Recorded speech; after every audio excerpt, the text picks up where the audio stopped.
السلام علیکم سر عمر، کیا حال ہے؟ اچھا، یہ آپ نے مجھ سے کہا تھا کہ میں اور تو کے نام سے جو نظم ہے اس کو تھوڑا سا ایکسپلین کر دوں. سر یہ بانگ درا کی مشہور نظم ہے، ون آف مائی فیوریٹس. اس کے اندر اقبال کی پوئٹک ایکسلنس بھی ہے، فلوسافیکل ڈیپتھ بھی ہے. اور جو میری اپنی تھیوری ہے کہ اقبال جو ہے وہ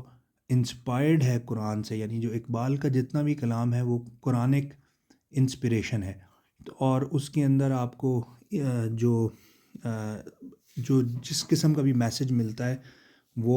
وہی میسج ہے بیسیکلی جو کہ قرآنک میسج ہے. اور یہ اقبال کا کلیم بھی ہے، خود بھی جو اقبال کو پڑھتے ہیں، اور انہوں نے اسرار خود ہی پڑھی ہے فارسی کی اقبال کی.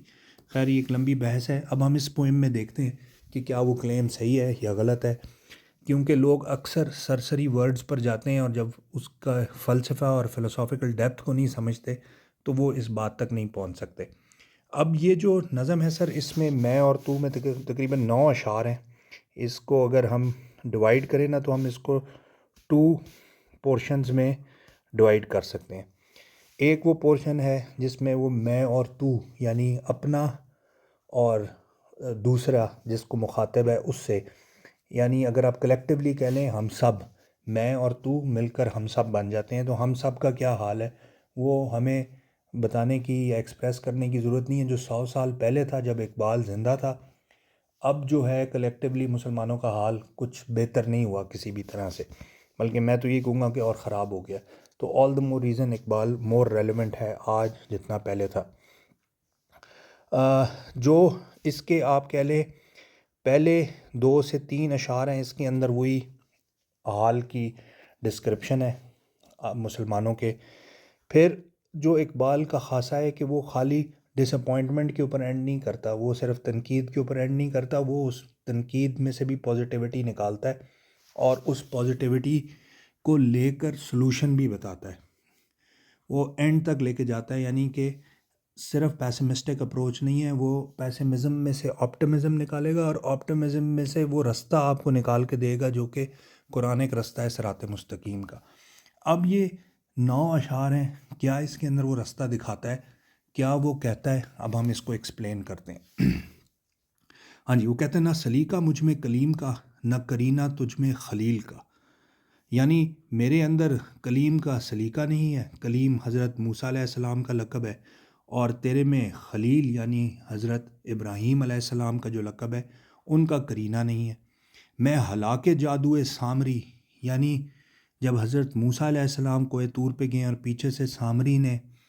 قوم کے لیے ایک بچڑا خدا بنا دیا اور اس بچڑے کی عبادت کر کے ان کی قوم تباہ و برباد ہوگی، وہ قوم کا حصہ جس نے اس بچڑے کی عبادت شروع کر دی، اسی طرح میں تباہ ہو گیا ہوں. اور تو جس میں کرینہ نہیں ہے خلیل علیہ السلام کا یعنی حضرت ابراہیم علیہ السلام کا، تم قتل ہو گئے ہو شیوائے آزری کی وجہ سے. یعنی بت آزری وہ ہے، آزر وہ ہے جو کہ حضرت ابراہیم علیہ السلام کے والد صاحب کا نام تھا، اور وہ بت تراشتے تھے اور بت بناتے تھے. تو وہ شیوائے آزری یعنی کہ بت بنانے والا شیوا تمہارے اندر ہے، تو اس لیے تمہارے میں خلیل والا کرینہ نہیں ہے، اور میں جو ہوں بچھڑے کی عبادت کرنے والا ہوں، اس لیے میرے میں خلیل موسیٰ علیہ السلام والا سلیقہ نہیں ہے. یعنی کہ یہ ریفرنسز دونوں قرآنک ہیں اور یہ قرآن کی طرف لے کے جا رہے ہیں. جو میں نے آپ سے بات کی اس کو پیش نظر رکھتے ہوئے اس بات کو سمجھیں گے تو پھر آپ کو فلسافیکل ڈیپتھ آہستہ آہستہ محسوس ہونی شروع ہوگی. میں نوائے سوختہ درگلو، کہ میں جو ہوں ایک ایسی جلی ہوئی آواز ہے، آواز کی مانند ہو گیا ہوں جو کہ گلے میں پھنس کے رہ گئی، باہر نہیں نکل سکتی. تو پریدہ رنگ رمیدہ بو، یعنی تیرا رنگ بھی اڑا ہوا ہے اور تیری بو بھی ختم ہوئی ہوئی، یعنی تیرے میں نہ کوئی فریگرنس ہے اور نہ تیرے پہ کوئی کلر ہے جس سے کوئی دوسرا انسپائر ہو سکے. میں حکایت غم آرزو، میں ایک کہانی بن کے رہ گیا ہوں غم آرزو کی. اب یہ آرزو کی بھی ایک پیراڈائم ہے اقبال کے ہاں، لیکن ایک غم آرزو ہے، کاش کہ ایسا ہو جاتا، کاش کہ اس طرح ہو جائے، یہ مسلمانوں پہ کیا وقت ہے، یہ ہمارے پہ کیا وقت ہے، کب حالات بدلیں گے، ہمارے بچوں کے ساتھ کیا ہو. یہ غم آرزو کی حکایت ہے جو کہ میں بن کے رہ گیا ہوں. تو حدیث ماتم دلبری، اور تو جو ہے ماتم دلبری کی حدیث بن کے رہ گیا ہے، یعنی کہ تیرا بھی حال بیسیکلی وہی ہے اور میرا بھی حال بیسیکلی ایک غم آرزو والا ہے، ماتم دلبری والا ہے۔ میرا عیش غم، یعنی جو میرا عیش ہے وہ بھی غم ہے اور میرا شہد سم کہتے ہیں زہر کو، تو میرا جو شہد ہے وہ بھی سم ہے۔ میری بود ہم نفس عدم، یعنی جو میری ایگزسٹنس ہے، میری بود وہ بھی ہم نفس عدم، کیونکہ ہم جسے کہتے ہیں نا اللہ نے عدم سے اس دنیا کو، جہان کو پیدا کیا، from nothing he created this world and this universe. جو میری ایگزسٹنس، حالانکہ مجھے اللہ نے ایگزسٹ کرنا سکھا دیا ہے اور میں ایگزسٹ کرتا ہوں، لیکن جو میری ایگزسٹنس ہے وہ خود اٹ سیلف نتھنگ ہے، تو وہ ہم نفس عدم ہے، یعنی کہ وہ عدم کی طرح ہی بن چکی ہوئی ہے۔ اس کا ہونا میری ایگزسٹنس کا یا نہ ہونا کوئی فائدہ مند نہیں ہے، نہ میرے لیے نہ کسی اور کے لیے۔ تیرا دل حرم، اور تیرا جو دل ہے وہ حرم ہے، گروہ عجم، اور عجم کا ایک گروہ بن کے رہ چکا ہوا ہے۔ تجھے حرم کے سوز و ساز سے، اس کے درد سے کوئی واسطہ راہ نہیں، اور تیرا دین خریدا ایک کافری، اور تیرے جو دین ہے، تیرا جو رسم و رواج ہے، سارا کچھ کافروں نے خرید لیا ہوا ہے۔ دم زندگی، رم زندگی، غم زندگی، سم زندگی، یعنی زندگی گزارنے کا طریقہ ہو، اس کی خواہش ہو، اس کے غم ہوں،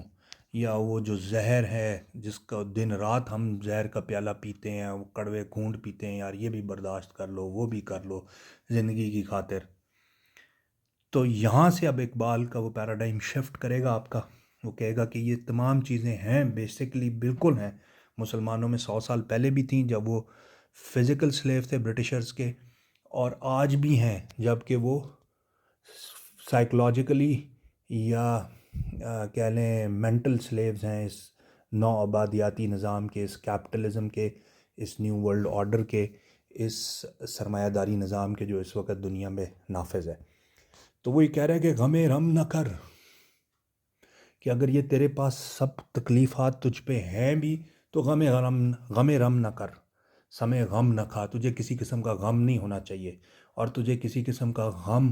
تجھے پریشان نہ کرے from attaining that ultimate goal of yours. ہے یہی شان کلندری، کہ یہی شان کلندری۔ اب کلندری کیا ہے؟ یہ حضرت علی علیہ السلام، حضرت علی رضی اللہ تعالیٰ عنہ کی طرف لے کے جا رہا ہے۔ تیری خاک میں ہے اگر شرر تو خیال فقر و غنا نہ کر، کہ اگر تھوڑا سا بھی سپارک تیرے اندر موجود ہے نا کسی بھی قسم کا، تو بالکل اس چیز کی پرواہ نہ کر کہ تیرے پاس پیسے ہیں یا نہیں ہے، تم فقر کی زندگی گزار رہے ہو، یا تمہیں اللہ نے غنی کر دیا ہے کسی بھی تکلیف سے یا کچھ، کہ جہاں میں نان شعیر پر ہے مدار قوت حیدری، کہ جو حضرت علی کرم اللہ وجہ کی طاقت ہے نا، جس کے بارے میں ہم سنتے ہیں، اور وہ آگے بتائے گا بھی، ایکسپلین بھی کرے گا، آ رہا ہے، لیکن جو ہم سنتے ہیں کہ بدر میں، احد میں، خیبر میں، پھر صفین، نہروان میں، جمل میں جو آپ نے اس کا مظاہرہ کیا ہے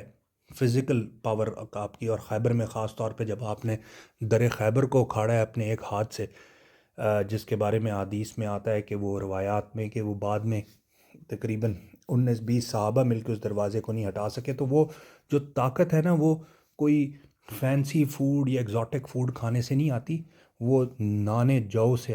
شعیر سے آتی، یعنی جو کی روٹی کھانے سے وہ طاقت ملتی ہے۔ وہ اسپرچول پاور ہے، that is not a material power, جس کی وجہ سے تمہارا یہ تمہارے حالات ابھی جس غم میں تم ہو، اور جس حقائق غم آرزو میں اور ماتم دلبری میں تم پھنسے ہوئے ہو، اس سے نکلنے کا طریقہ وہ اسٹیٹ آف مائنڈ ہے، ناٹ یہ کہ تمہارے پاس مٹیریل پاور آئے تو تمہیں نکالا جائے۔ کوئی ایسی طرز طواف تو مجھے ہے چراغ حرم بتا، وہ کہتا ہے ایک چراغ حرم، تو مجھے ایسی طرز طواف بتا، ایسے جینے کا راستہ بتا، ایسا لائف سٹائل بتا جس سے تیرے پتنگ کو پھر عطا ہو وہی سرشت سمندری۔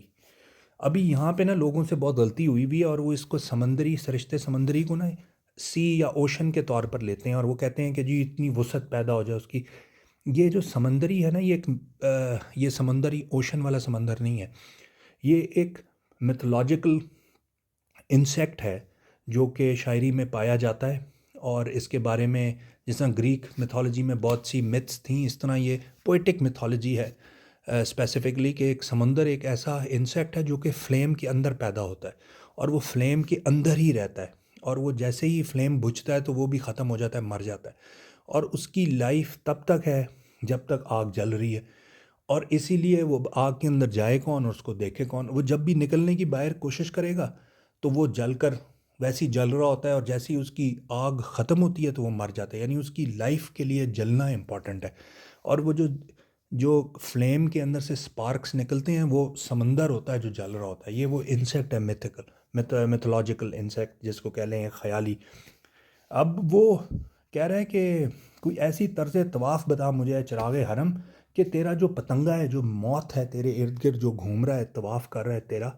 اس کے اندر سرشتے سمندری پیدا ہو کے وہ عین اس شعلے کے اندر گھسے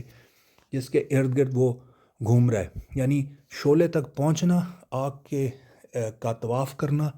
اور اس لائٹ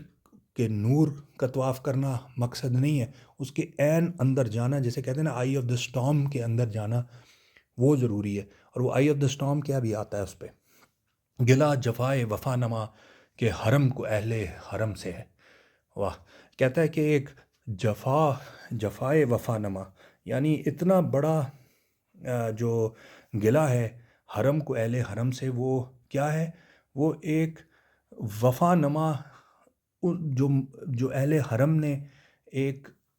بغاوت کی ہے حرم کے ساتھ اور دھوکہ دیا اس کو، اس کی ایکسٹریم بتانے کے لیے نا یہ اس نے الفاظ استعمال کیا ہیں کہ گلا جفائے وفا نما، یعنی ایسی وفا ہے کہ اس سے بڑی جفا نہیں ہو سکتی بیسیکلی۔ کسی بت کدے میں بیاں کروں تو کہے صنم بھی ہری ہری، یعنی کہ اگر میں کسی بت کدے میں یا مندر میں جا کے یہ بتاؤں نا کہ اہل حرم نے حرم کے والوں کے ساتھ کیا کیا ہے اور حرم کے ساتھ کیا کیا ہے، یعنی خود مسلمانوں نے دا کانسیپٹ آف ریلیجن کو کس طرح پار کیا ہے اور اس کو تباہ و برباد کیا ہے اور اپنے دین کا مذاق اڑایا ہے، تو یہ جو بت خانے میں جو بت ہیں یہ بھی اپنے کانوں کو پکڑ لیں اور استغفار کریں، اور یہ بھی کہیں کہ یار توبہ توبہ، یہ مسلمانوں نے اپنے حرم کے ساتھ اور کانسیپٹ آف ریلیجن اور اس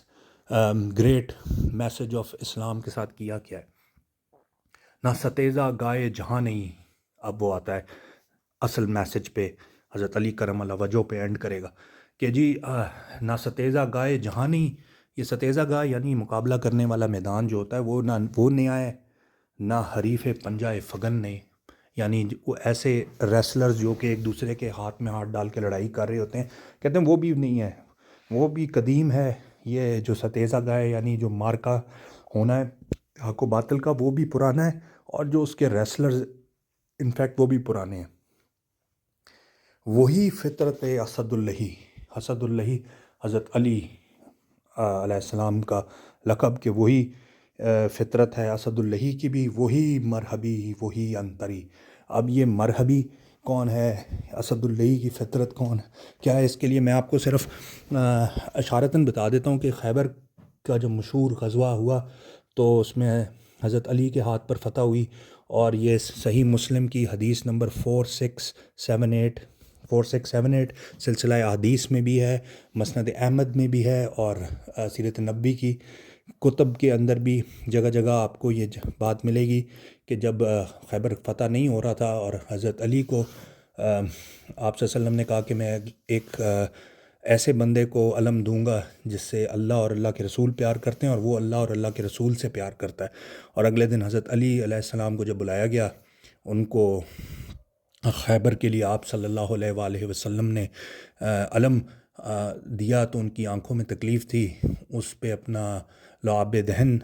لگایا، وہ ٹھیک ہو گئے۔ تو مشہور واقعہ ہے کہ مرحب جب نکلتا ہے تو وہ کہتا ہے، وہ اپنا رجز پڑھتا ہے کہ لقد عالمت خیبر انی مرحبا، کہ یہ خیبر جانتا ہے کہ میں مرحب ہوں، اور وہ پھر آگے چلتی ہے 3-4 اس میں مصرعیں ہیں بڑا مشہور۔ اور ادھر سے سید سیدنا علی رضی اللہ تعالیٰ عنہ جاتے ہیں اور ان کی مشہور رجز جو وہ پڑھا کرتے تھے، اور خیبر میں خاص طور پہ یہ جو میں نے آپ کو مسلم کی 4678 حدیث بتائی ہے اس کے اندر بھی ہے کہ انا الذی سمتنی امی حیدرہ، کہ میں وہ ہوں جس کی ماں نے اس کا نام حیدر رکھا ہے۔ تو یہ وہ لے کے گیا ہے آپ کو پوری سیرت نبی صلی اللہ علیہ وسلم۔ یہ آپ ریلیٹ ہی نہیں کر سکتے جب تک آپ نے سیرت نبی نہ پڑھی ہو، اور اس ڈیپتھ میں جا کے آپ کو پتہ نہ ہو کہ یہ خیبر کا مارکہ ہے کیا، کس طرح فتح ہوا۔ حضرت علی جو جو کی روٹی کھایا کرتے تھے جو اس نے اوپر کیا ہے، وہ کس طرح انہوں نے پھر مرب کے سر کے اوپر جب اپنی ذوالفقار ماری ہے تو کہاں تک چیرتی ہوئی گئی ہے اس کو، اور پھر جب در خیبر کو انہوں نے اکھاڑا ہے تو وہ کس طرح اکھاڑا ہے۔ تو خیر، تو یہ مٹیریل ورلڈ کی پاورز نہیں ہے، یہ اسپرچول پاورز ہیں، اور اس کے لیے پھر کیا کرنا پڑتا ہے، وہ اینڈ میں دعا کرتا ہے رسول اللہ صلی اللہ علیہ وسلم سے، اللہ سے دعا ہوتی ہے بیسیکلی، لیکن اللہ کے رسول صلی اللہ علیہ وسلم سے مخاطب ہے۔ وہ کہہ رہا ہے کہ کرم اے شاہ عرب و عجم، کہ کھڑے ہیں منتظر کرم، وہ گدا کہ تو نے عطا کیا ہے جنہیں دماغ سکندری، کہ ایسا گدا ہمیں عطا کر، ایسا انٹیلیجنٹ بندہ عطا کر کہ اب ہمارے پہ بہت برا حال ہے، and we want to get out of it. تو یہ اصل میں وہ کلیکٹیو ارج ہے اس امت کی، جب وہ اس لیول پہ پہنچے گی تو شاید کوئی اللہ والا بندہ ہمیں نصیب کر دے۔ تب تک تو ہمارے نصیب میں جو ہے وہ آپ کے سامنے ہے، اور آج کل کے حالات اس کی بیسٹ عکاسی کرتے ہیں۔ تو اللہ تعالیٰ ہمارے پہ اور رحم کرے ہمارے حالات پہ، اور ہمیں اس قابل کرے کہ ہمیں بھی وہ دماغ سکندری ہو اور فطرت اسد اللہ ملے، اور ہم اس حقائق غم آرزو سے اور حدیث ماتم دل بری سے باہر آ سکیں۔ چلیں sir, thank you very much, I hope I have done the justice. Thank you, السلام علیکم، اللہم صلی وسلم وبارک علی نبینا محمد۔